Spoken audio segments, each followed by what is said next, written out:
काम सुखासाठी नीलमला महेशच वाटे भारी।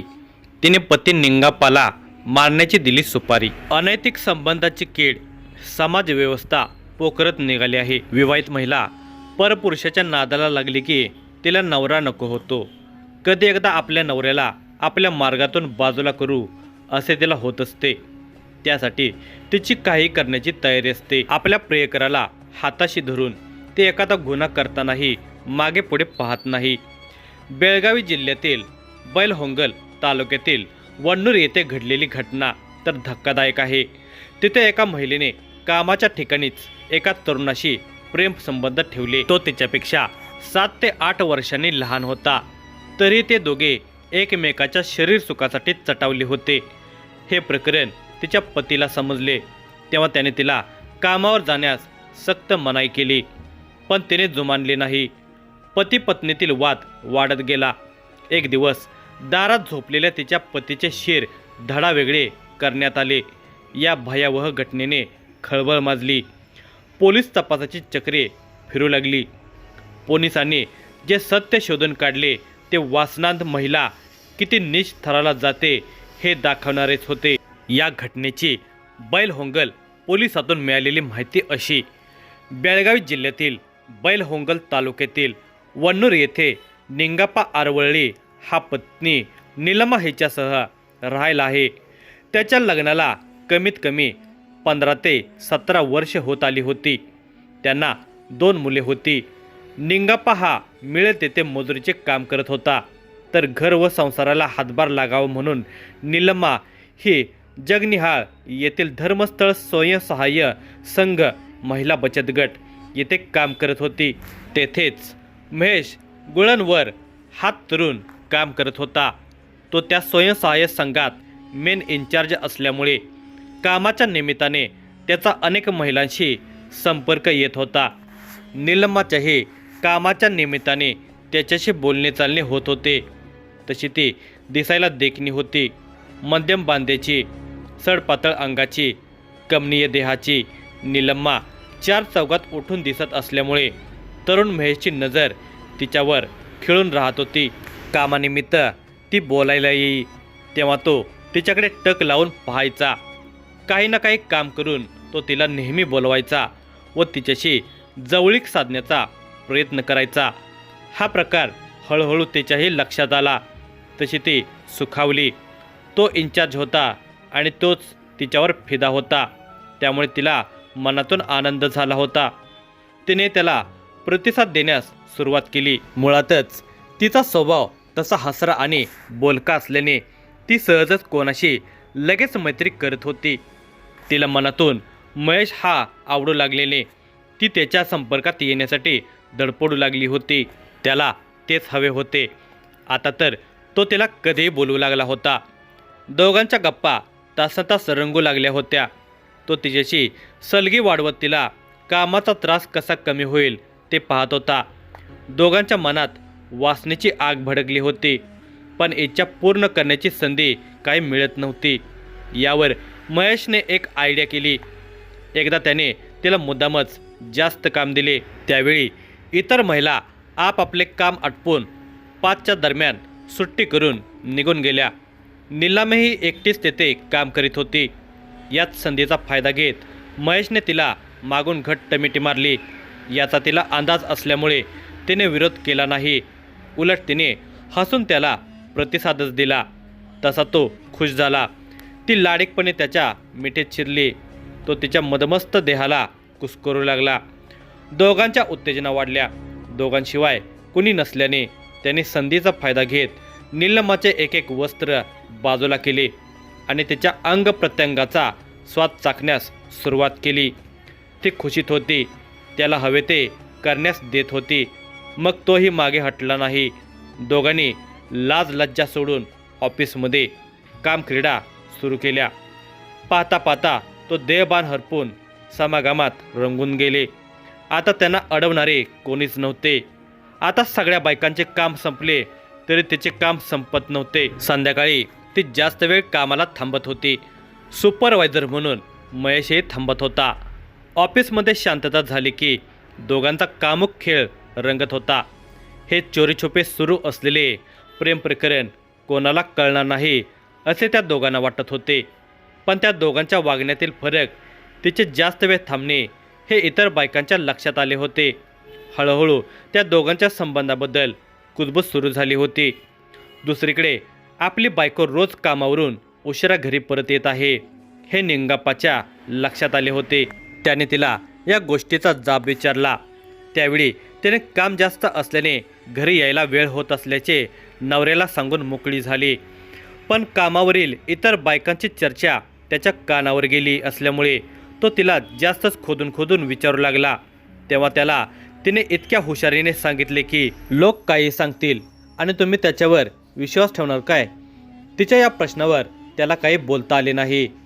बायकोच्या सांगण्यावर तो विश्वास ठेवून काही महिने गप्प बसला.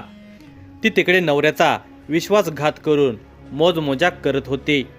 महेश तिचा मनसोक्त उपभोग घेत होता, तिला खुश ठेवत होता. ती मागेल तेव्हा तिला पैसे देत असल्यामुळे तिच्या वागण्यात व राहणीमानात चांगलाच फरक पडला होता. हे आता सगळ्यांच्या नजरेत येत होते. परिणामी तिच्या नवऱ्याचा संशय वाढत चालला होता. पत्नी दुसऱ्या पुरुषाच्या नादाला लागल्याने निंगाप्पा रोज दारू पिऊन घरी येऊ लागला होता. त्याचे डोके सटकले होते.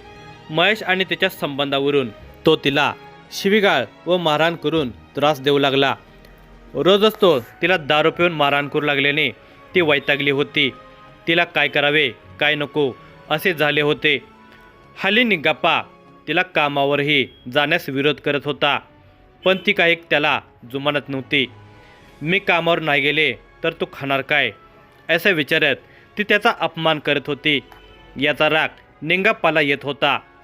तो अस्वस्थ होता. बायको आपल्या ऐकत नाही हा मोठा अपमान आहे असे त्याला वाटत होते. घरातील नवरा बायकोची भांडणे वाढतच चालली होती. तिने ही गोष्ट आपल्या प्रियकराला सांगितली. ती त्याला म्हणाली की तू माझ्या नवऱ्याचा काहीतरी बंदोबस्त कर, नाहीतर माझा नाद सोड. त्यावर महेशने यातून काहीतरी मार्ग काढतो असे सांगितले. हल्ली महेश हा तिचा नवरा घरी नसतानाही येत असल्याने त्या परिसरात निंगाप्पाची बदनामी होत होती. त्यातच एकदा दुपारच्या वेळेला निलम्मा आणि महेश हे दोघे त्याच्या घरात त्याला नको त्या अवस्थेत सापडले होते. त्यावेळी निंगाप्पा महेशला मारायला गेला असता त्याच्या तावडीतून महेशला निलंबाने सोडवले आणि पळवून लावले. आता तर डोक्यावरून पाणी गेले होते. निंगाप्पाला राग अनावर झाला. त्याने निलंबाचे डोके काठीने फोडले होते. त्यावेळी घराच्या बाहेर भांडणात निलंबाने ओरडून निंगाप्पाला लाथाबुक्क्यांनी मारहाण केली होती. तसेच ती माहेरी निघून गेली. तिच्या माहेरची परिस्थिती सधन असल्याने ती तिथे काही दिवस राहिली होती. राग शांत झाल्यावर परत ती वण्णूर येथे आली. परत ती काही दिवसांनी कामावर जाऊ लागली. तिच्या आणि महेशची भेट परत घडू लागली. तिने महेशला यातून मार्ग काढण्यास सांगितले. यावर महेशने तिला मालक यल्लाप्पा कोनेन याच्या कानावर ही गोष्ट घालण्यास सांगितले. 2-3 दिवसांनी विचार करून यल्लाप्पाला तिने सांगितले की माझा नवरा मला दारू पिऊन मारहाण करतो, शिव्या देतो, माझ्या आणि महेशच्या संबंधावर संशय घेतो. त्याला काहीतरी करून संपवा. मी तुम्हाला त्याला मारण्याची सुपारी देते. यावर यल्लाप्पाने तिला या कामासाठी 7 लाख रुपये लागतील असे सांगितले. निलंबाने आणि महेशने या गोष्टीचा विचार करून यल्लाप्पाला 1.5 लाख रुपये देतो असे सांगून निंगाप्पाचे काम तमाम करा असे सांगितले. 1.5 लाखाला यल्लाप्पा तयार झाला. त्याने 70,000 रुपये आगाऊ दिले. त्यानंतर या तिघांनी निंगाप्पाला मारण्याचे नियोजन 4 महिन्यापूर्वी केले. 1.5 लाखापैकी यल्लाप्पाला 70,000 रुपये मिळाल्यावर तो कामाला लागला. त्याने निलंबाला काही कानमंत्र दिला. सोमवार दिनांक 17 नोव्हेंबर 2024 रोजी नेहमीप्रमाणे रात्री निंगाप्पा हा दारू पिऊन आला. तेव्हा ठरलेल्या प्लॅननुसार तिने त्याच्याशी भांडण करून त्याला घराच्या बाहेर कट्ट्यावर झोपवले. त्यानंतर तिने महेशला आणि यल्लाप्पाला फोन करून बोलावून घेतले. दारूच्या नशेत निंगाप्पा हा कट्ट्यावर गाढ झोपला होता. यल्लाप्पा हातात विळा घेऊन आला. त्याने त्या विळ्याने निंगाप्पाच्या मानेवर एकच वार केला. त्या एकाच वारात निंगाप्पाच्या मानेला जोडणारी मेंदूची आणि मानेची शिर तुटली. त्यातून मोठ्या प्रमाणात रक्तस्राव सुरू झाला. काही वेळातच त्याचा जागीच मृत्यू झाला. सकाळी निंगापाचा मृतदेह बघून निलम्माने रडारडी सुरू केली. कोणीतरी आपल्या नवऱ्याचा घात केला असे सांगून ती आपली छाती बडवून घेऊ लागली. कोणीतरी या घटनेची माहिती बैलहोंगल पोलिसांना दिली. माहिती मिळताच बैलहोंगल पोलीस वन्नूर येथे घटनास्थळी दाखल झाले. त्यांनी घटनास्थळाचा पंचनामा करून निंगापाचा मृतदेह बैलहोंगल येथील सरकारी रुग्णालयात पाठवून दिला. मैताच्या डोक्यावर वेळाने वार केल्याने मेंदूला जोडणारी मानेची शिर तुटल्याने मृत्यू असा उल्लेख पोस्टमॉर्टम रिपोर्टमध्ये आला. त्यावरून पोलिसांनी निंगापाची बायको निलम्मा हिच्याकडे चौकशी केली, पण ती पोलिसांना चुकीची माहिती देत होती. पोलीस या घटनेचा तपास करत असताना निलम्माचे विवाहबाह्य संबंध ती काम करत असलेल्या ठिकाणी महेश नावाच्या तरुणासोबत असल्याची माहिती मिळाली. तसेच या संबंधाला तिचा नवरा निंगापाचा विरोध असल्याने नवरा बायकोची भांडणे होत असल्याचेही समजले. त्यामुळे या हत्या प्रकरणात तिचाही हात असावा असा संशय पोलिसांना आला. या संशयावरून तिला ताब्यात घेण्यात आले, पण ती तोंड उघडत नव्हती. ते माहिती लपवत असल्याचे लक्षात आल्यानंतर निलम्माला पोलिसी खाक्यात दाखवण्यात आला. तेव्हा मात्र तिने गुन्हा कबूल केला. तिने दिलेल्या माहितीवरून पोलिसांनी या घटनेतील महेश आणि यल्लापाला ताब्यात घेऊन अटक केली.